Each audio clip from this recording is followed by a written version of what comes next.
ante la ausencia de ingresos por parte del Estado, aunque la Asamblea le haya autorizado al Estado un gasto de 36.000 millones de dólares, veo que el presidente ha dispuesto un recorte inicial de 1.400 millones de dólares. Pero no es que se modifique el presupuesto.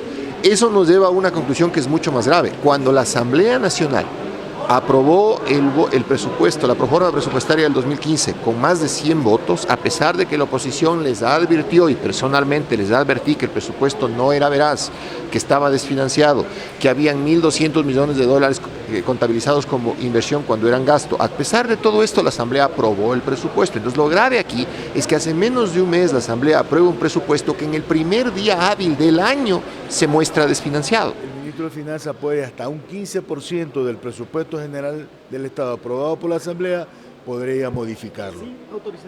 Sin autorización de la Asamblea. Entonces él está dentro del marco constitucional y de lo que conocemos hasta ahora, no de manera oficial, es que habría una rebaja en el presupuesto de alrededor de 1.300 millones de dólares, de los cuales se habla de un poco más del 10% en inversión. Recordemos que hay una inversión que sobrepasa los 8.000 millones de dólares y en gasto corriente alrededor de 500 millones de dólares. ¿Gasto corriente implica modificar sueldos del sector público? No solamente modificar, sino que puede ser también, a veces hay sustitución de partidas o en su defecto hay renuncia voluntaria, no se llenarían los cargos, y también todo lo que significa la parte administrativa. Tiene que recortar tanto despilfarro, así de simple. Lo dije desde hace varios años. El gobierno tiene que ahorrar en época de vacas gordas para enfrentar las contingencias de la época de vacas flacas. Este gobierno no generó ahorro y además desmanteló el FAC, Fondo de Ahorro y Contingencia. Y había pretérитamente, cuando el presidente era ministro, desmantelado otro ahorro de ahorro y contingencia. ¿La Asamblea de cierta manera puede intervenir o puede No. decidir sobre qué montos podrían ser recortados? ¿De No. alguna manera hacer una observación? No, es un tema que corresponde al Ejecutivo, de acuerdo a la Constitución, y nosotros debemos ser respetuosos con la acción del Ejecutivo. Algunos piensan que ahorrar es coger el dinero y guardarlo bajo el colchón o en sus bancos.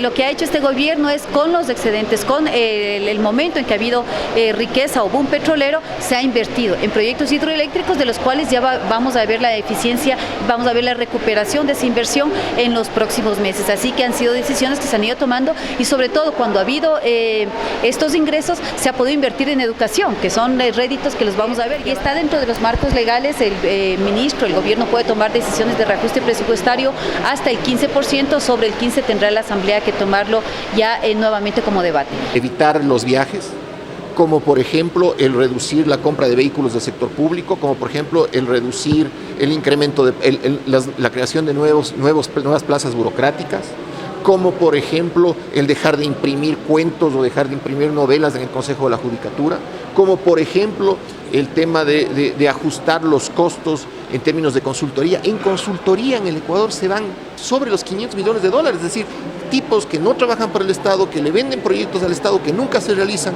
Ya con el presupuesto de los 36.000 millones, ahora tenemos esta reducción de 1.400, pues adicionalmente a eso estaríamos hablando de estas inversiones o estos créditos que estaríamos solicitando a la banca internacional para poder solventar nuestras necesidades.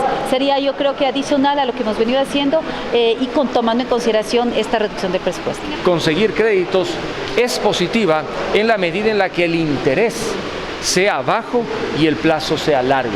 Por ello es importante ver en qué condiciones va China a prestarle al Ecuador. Los préstamos de China indudablemente no serán para cubrir el gasto corriente, sino para cubrir básicamente el financiamiento de obras. Y mientras más obras pueden hacerse en buenas condiciones económicas, la economía se mantendrá en movimiento. La primera vez en la historia del país que un presupuesto aprobado por la Asamblea Nacional con advertencias de no veracidad y de falso financiamiento termina siendo reducido en el primer día hábil del año, lo que quiere decir que nosotros teníamos la razón